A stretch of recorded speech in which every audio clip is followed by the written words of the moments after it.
TET द्यावीच लागणार का? कदाचित द्यावीच लागणार आहे आणि मग त्यासाठी आपल्याला सरावाची गरज आहे। बघा, मराठी विषय सोपा जरी वाटत असला तरी 30 पैकी 30 गुण मिळवणार आतापर्यंत टीईटीत कोणीच नाहीये। प्रश्न साधे साधे असतात पण चुकतात का तेच आपल्याला बघायचं आहे। तर चला आपण काही प्रश्नांचा इथे सराव करणार आहोत। प्रश्न कसे विचारले जातात तर पहिला प्रश्न असा आहे, पुढील माहिती वाचून योग्य म्हण निवडा।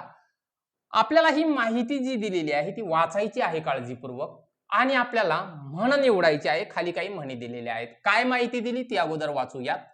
पदवीधर झाल्यावर नोकरी मिळवण्यासाठी अर्ज करायचे सोडून परेश घरीच राहून नोकरीच्या नेमणूक पत्राची वाट पाहत होता। अशी एक माहिती आपल्याला दिलेली आहे। म्हणजे परेश नावाची एक व्यक्ती आहे, ती पदवीधर झाली पण नोकरीला प्रयत्न करण्याऐवजी घरीच राहून तो नोकरीच्या नेमणूक पत्राची वाट पाहत होता। मग याला योग्य म्हण कोणती होईल? ए धोंड्या पड पायावर, ए रे माझ्या मागल्या या बोटाची थुंकी त्या बोटावर, की एरे उंबरा पड तोंडात। म्हणजे एरे उंबरा पड तोंडात ही म्हण याला अचूक साजेशी आहे। कारण आपण काही प्रयत्न करायचे नाही पण मात्र मला आयत्या गोष्टी मिळाल्या पाहिजेत। तुम्हाला या आयते व्हिडिओ येणार नाहीत, त्यासाठी लाईक, सबस्क्राईब आणि शेअर करावं लागेल। सबस्क्राईब करून ठेवा चॅनलला, तरच काय होईल की अशा प्रकारचे व्हिडिओ तुमच्या मोबाईलमध्ये न चुकता येतील। चला पुढच्या प्रश्नाकडे जाऊयात। बघा, पुढील म्हणीचा योग्य अर्थ ओळखा। वाघ म्हटले तरी खातो, वाघोबा म्हटले तरी खातो। उपयोजनात्मक स्वरूपाची परीक्षा असणार आहे आता। तर प्रश्न कसे असणार? या पद्धतीचे असणार आहेत। वाघ म्हटले तरी खातो, वाघोबा म्हटले तरी खातो या म्हणीचा आपल्याला योग्य अर्थ ओळखायचा आहे। प्रत्येकाचा स्वभाव भिन्न असतो, की दुष्ट माणसाचा कितीही आदर केला तरी तो दुष्टता सोडत नाही। अडाणी माणसांमध्ये थोडेसे ज्ञान असणारे शहाणे असतात। कामाचा पसारा जितका अधिक तितकी जबाबदारी जास्त। बघा, लगेच लक्षात आला असेल, वाघ म्हटले तरी खातो, वाघोबा म्हटले तरीही खातो। म्हणजे एखादी दुष्ट व्यक्ती असते, तिचा कितीही आदर केला तरी दुष्टता तो सोडत नाही। पण परीक्षेला असं करायचं नाही, सगळे पर्याय वाचायचे आहेत, घाई करायची नाही। कारण एक गुण खूप महत्वाचा आहे। कारण ज्यांचा पेपर, ज्यांनी अगोदर टीईटी दिली होती आणि 1-2 गुणांसाठी त्यांचं राहून गेलं ना क्वालिफाय व्हायचं, त्यांना विचारा 1-2 गुणांची किंमत काय असते। म्हणजे दुष्ट माणसाचा कितीही आदर केला तरी तो दुष्टता सोडत नाही। म्हणजेच वाघ म्हटले तरी खातो, वाघोबा म्हटले तरी सुद्धा खातो। व्हिडिओ आवडत असल्यास लाईक करायचा आहे, आपल्या मित्रमंडळींना सजेस्ट करा, कारण हे सगळं फ्री ऑफ कॉस्ट आहे। बरोबर। मुरब्बी या शब्दासाठी योग्य विरुद्धार्थी शब्द निवडा। मुरब्बी, प्रश्न काळजीपूर्वक वाचा। मुरब्बी या शब्दासाठी योग्य विरुद्धार्थी शब्द निवडायला सांगितलेला आहे आणि आपण घाईघाईमध्ये मुरब्बी म्हणजेच मातब्बर पर्याय मारून काय होतो, मोकळं होतो। पण खऱ्या अर्थानं इथेच आपली चूक होते। मुरब्बी म्हणजे मातब्बर, पण मात्र आपल्याला विरुद्धार्थी शब्द शोधायला सांगितलेला आहे। मुरब्बी याचा योग्य विरुद्धार्थी शब्द काय होणार आहे तर नौखा। मुरब्बी असतात काही मुरब्बी लोक कामामध्ये, तर त्यालाच विरुद्धार्थी शब्द आहे नौखा। बघा, मेषपात्र अशा प्रकारचे शब्द जे आहेत ना ते आता आपल्याला दिसून येणार आहेत परीक्षांमध्ये। मेषपात्र या शब्दासाठी योग्य विरुद्धार्थी शब्द निवडा। मग आपल्याला मेषपात्र म्हणजे काय हे माहित असणं गरजेचं आहे। मेषपात्र या शब्दाला समानार्थी शब्द आहेत बावळट, दूधखुळा आणि भोळा। हे याचे समानार्थी शब्द आहेत। एक उरलेला आहे म्हणजे तोच विरुद्धार्थी आहे। मेषपात्रचा विरुद्धार्थी शब्द आहे हुशार। मेषपात्र म्हणजेच काय, बावळट, दूधखुळा आणि भोळा। पुढच्या प्रश्नाकडे जायचं आहे। प्रघात या शब्दासाठी पुढीलपैकी कोणता समानार्थी शब्द होणार नाही? प्रश्न काळजीपूर्वक वाचायचा आहे, समानार्थी होणार नाही असं विचारलेलं आहे।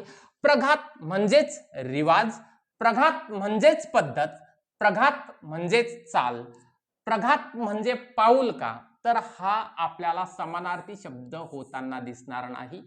पाय म्हणजे पाऊल असं आपण म्हणू शकतो, पण प्रघात म्हणजे रिवाज, पद्धत आणि चाल। बटीक या शब्दासाठी योग्य समानार्थी शब्द शोधा। काही जणांना हा शब्द माहित असेल बटीक म्हणजे काय, पण काही जणांसाठी तो नवीन असेल। तर बटीक याचा अर्थ मोलकरीण असा होतो। जरी इकडे पर्याय मालकीन, शेतकरी, लोहारीन दिलेले असले तरी या काही मोलकरणी नाहीयेत। याला बटीक या शब्दाला समानार्थी शब्द आहे मोलकरीण। पुढच्या प्रश्नाकडे आपल्याला जायचं आहे। पुढील वाक्प्रचाराचा योग्य अर्थ ओळखा। आभाळ फाटणे म्हणजे काय? आभाळ फाटणे म्हणजे पाऊस पडणे का? पाऊस पडतो, आभाळातूनच पडतो, पण आपल्याला वाक्प्रचाराचा योग्य वापर करायचा आहे. सर्व बाजूंनी संकटे येणे. आभाळ फाटणे म्हणजेच सर्व बाजूंनी संकटे येणे होय. उल्हागा देणे या वाक्प्रचाराचा योग्य अर्थ ओळखा. उल्हागा देणे म्हणजे काय? उल्हागा देणे म्हणजे धीर देणे का, पैसा देणे का, समजून घेणे की टोमणा देणे? तर उल्हागा देणे याचा अचूक अर्थ आहे टोमणा देणे. टोमणा देणे म्हणजेच उल्हागा देणे होय. येतंय लक्षात? चला पुढच्या प्रश्नाकडे जायचं आहे. पुढीलपैकी वेगळा वाक्प्रचार ओळखा. या स्वरूपाचे प्रश्न नक्कीच दिसून येणार आहेत. बघा, काट्याचा नायटा करणे हा एक वाक्प्रचार आहे. पराचा कावळा करणे हा एक वाक्प्रचार आहे. राईचा पर्वत करणे हा एक वाक्प्रचार आहे. आता हे वाक्प्रचार वाचत असताना एक गोष्ट तुमच्या इथं लक्षात येणं गरजेची आहे. काट्याचा नायटा करणे, पराचा कावळा करणे, राईचा पर्वत करणे. कुठेतरी यामध्ये साधर्म्य आपल्याला दिसून येतं, समानता दिसून येते. ताकापुरती आजीबाई हे जे आहे हा वाक्प्रचार थोडासा वेगळा वाटतो. म्हणजे या तिघांचाही अर्थ सारखाच आहे, पण ताकापुरती आजीबाई याचा अर्थ वेगळा आहे. म्हणून पर्याय क्रमांक 4 हे याचं अचूक उत्तर होणार आहे, वेगळं होणार आहे. एकादशीच्या घरी शिवरात्रम या म्हणीला साधर्म्य म्हण निवडा. एकादशीच्या घरी शिवरात्रम या म्हणीला साधर्म्य म्हणजे सारखेपणा असलेली म्हण आपल्याला निवडायची आहे. बघा, ऊन पाण्याने घरे जळत नसतात, घर सारव तर म्हणे कोणाडे किती, एका दगडात दोन पक्षी, घरचे झाले थोडे, व्याह्याने धाडले घोडे. तर एकादशीच्या घरी शिवरात्री याचाच अर्थ काय? तर घरचे झाले थोडे, व्याह्याने धाडले घोडे. ही म्हण आणि ही म्हण यांचा अर्थ हा सारखाच आहे. पुढच्या प्रश्नाकडे जायचं आहे आपल्याला. या स्वरूपाचे प्रश्न निश्चितच या परीक्षेला दिसणार आहेत. अचूक शब्द निवड करून वाक्य पूर्ण करा. 8 मार्च हा दिवस जगभरात महिला रिकामी जागा म्हणून साजरा करतात. रिकाम्या जागा दुबळ्यांना मदत करणे आपले सर्वांचेच कर्तव्य आहे.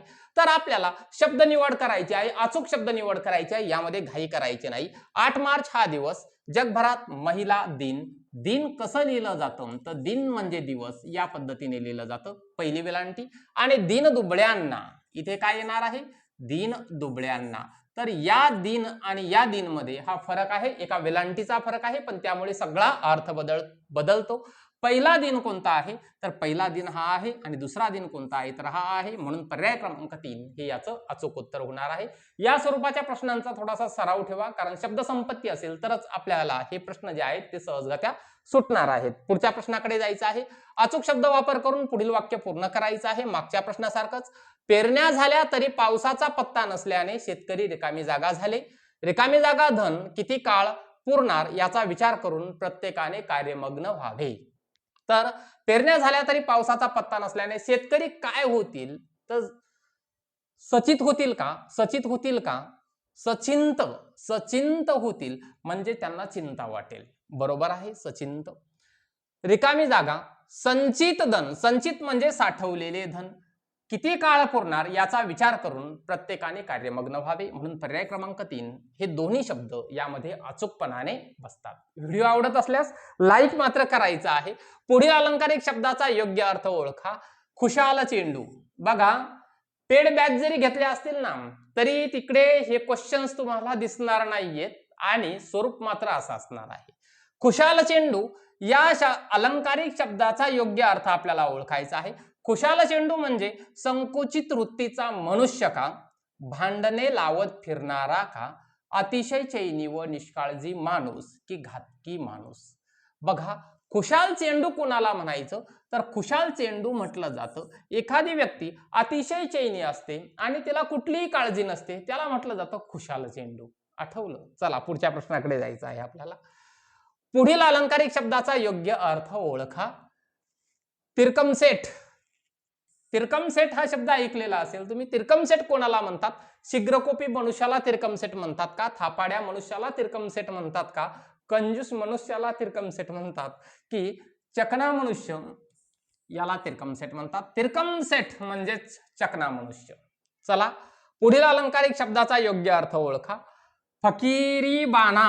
फकीरीबाना, फकीर कोणाला म्हटलं जातं? फकीरीबाना म्हणजे स्पष्ट वक्ता का? होणार नाही. साधेपणाने राहणारा, भिकारी मनुष्य.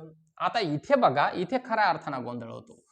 फकिरी मनुष्य, फकिरीबाना म्हणजेच आपल्याला भिकारी मनुष्य वाटू शकतो, पण हे याचं योग्य उत्तर नाहीये. दान धर्म करणारा नाहीये, तर साधेपणानं राहणारा. आपल्या इथे सुद्धा फकिरीबाना असलेल्या बऱ्याचशा व्यक्ती आहेत, तर फकिरीबाना म्हणजे साधेपणाने राहणारा मनुष्य. चला पुढे. पुढीलपैकी वेगळा शब्द ओळखा. इथे असे ज्या वेळेला दिलं जातं ना, त्यावेळेला काहीतरी समजून जायचं की काहीतरी ट्रिक असते. बघा, स्नातकोत्तर, अधिस्नातक, पदव्युत्तर, स्नातक, यामध्ये आपल्याला थोडाफार विचार जर केला, ज्ञानाचं इम्प्लिमेंटेशन जर केलं, तर स्नातकोत्तर म्हणजे पीजी, पोस्ट ग्रॅज्युएट. अधिस्नातक याचाच अर्थ पोस्ट ग्रॅज्युएट असा होतो. पदव्युत्तर याचाही अर्थ पोस्ट ग्रॅज्युएट असा होतो आणि स्नातक याचा अर्थ ग्रॅज्युएट असा होतो. तर स्नातकोत्तर, अधिस्नातक आणि पदव्युत्तर या तिघांचाही अर्थ सेम आहे. स्नातक म्हणजे ग्रॅज्युएट, म्हणून पर्याय क्रमांक 4 हे काय आहे? वेगळा पर्याय आहे. तुम्हाला अशाच स्वरूपाचे इतर विषयांचे व्हिडिओ हवे आहेत का? कमेंट करून निश्चितच सांगा. पुढच्या प्रश्नाकडे जायचं आहे. ढीग या समूहदर्शक शब्दासाठी पुढीलपैकी कोणता पर्याय योग्य होणार नाही? ढीग, नारळांचा ढीग होऊ शकता का? विटांचा ढीग हो असतो. कलिंगडांचा ढीग असतो. गवताचा ढीग नसतो. गवताची काय असते? सगळ्यांना माहिती पाहिजे, गंजी असते. गवताची काय असते? गवताची गंजी घालतो आपण. पुढच्या प्रश्नाकडे जायचं आहे. दूध या शब्दासाठी जोडीने येणारा अचूक शब्द ओळखा. आता दूध बघितलं की आपल्याला ताक, लोणी, तूप, पटकन एखादा मारून मोकळं होणार आहे. पण दूध या शब्दासाठी आपल्याला विचारलेलं काय आहे? तर जोडीने येणारा शब्द, म्हणजे आपण बोलत असताना दूध दुभतं असं म्हणतो. दूध दुभतं. शक्तिमान या शब्दासाठी स्त्रीलिंगी रूप ओळखा. शक्तिमान या शब्दासाठी आपल्याला स्त्रीलिंगी रूप ओळखायचं आहे. शक्तिमान या शब्दाचे स्त्रीलिंगी रूप आहे शक्तिमती. शक्तिमानी, शक्तिगामी, शक्तिवाणी नाही, तर शक्तिमती हे अचूक रूप आहे शक्तिमान या शब्दाचे स्त्रीलिंगी रूप. लुच्चेगिरी शब्दाचे लिंग कोणते? लुच्चेगिरी, आता तुम्ही ते ऐकलेलं असेल, तो, ती, ते लावायचं, मग ती लुच्चेगिरी. ती म्हटल्याच्या नंतर कोण? स्त्रीलिंगी. वचन प्रकारानुसार विचार करून वेगळा शब्द निवडा. काय करायचं आहे तुम्हाला? विचार करायचा आहे. काय विचार करायचा? देव, एकवचन देव, अनेक वचन देव, एकवचन शत्रू, अनेक वचन शत्रू. तेली, एकवचन तेली, अनेक वचन सुद्धा काय होतं? तर तेलीच होतं. वेळ हे एकवचन आहे, अनेक वचन जर केलं तर काय होणार आहे? वेळ, वेळा. म्हणजे वेगळं कोणतं आहे? तर पर्याय क्रमांक 4 हा पर्याय आपल्याला वेगळा आहे असं दिसून येतं. पुढच्या प्रश्नाकडे जायचं आहे. सासू या शब्दाचे अनेक वचन ओळखा. सासू होईल का? नाही. सासा म्हणत जरी असलो तरी सासा होणार नाही, सासवा. योग्य पर्याय काय आहे? सासवा. नीट लक्षात ठेवा. खेडे या शब्दाचे अनेक वचन ओळखा. खेडे पटकन वाटतं गाव, पण अनेक वचन ओळखायला सांगितलेलं आहे. खेडे अनेक वचन होतं खेडी. आणि वचन आणि विरुद्धार्थी यामध्ये गोंधळ होऊ द्यायचा नाही आणि पर्यायात तसे शब्द मुद्दामून दिलेले असतात. बघा, प्रश्न क्रमांक 24 आहे. या प्रश्नांकडे काळजीपूर्वक बघा. मराठीमध्ये असेच प्रश्न चुकतात म्हणून आउट ऑफ मार्क्स पडत नाहीत. अन्नावर बसणाऱ्या रिकामी जागा प्रतिबंध केला पाहिजे. रिकाम्या जागी पुढीलपैकी कोणता पर्याय योग्य आहे? काळजीपूर्वक बघा. आता माशांना, माशांना, माशांना, माशींना, यामध्ये एक पर्याय तुमच्याकडून इलिमिनेट होतो. या तिघांपैकी एक मारून तुम्ही मोकळे होणार, पण नक्कीच चुकवणार आहात. माशा या पाण्यातल्या माशा आहेत, त्यामुळे तो होणार नाहीये. माशांना पर्याय क्रमांक 2 हे काय आहे? याचं अचूक उत्तर आहे. तर अशा प्रश्नांमध्ये गोंधळ होऊ द्यायचा नाही, तरच आपल्याला चांगले गुण मिळणार आहेत. आणि एक एक गुण फार महत्वाचा आहे.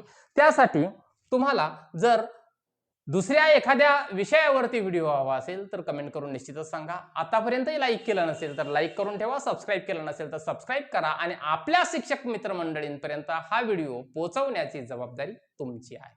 भेटूयात पुढच्या व्हिडिओमध्ये. तोपर्यंत जय हिंद, जय महाराष्ट्र.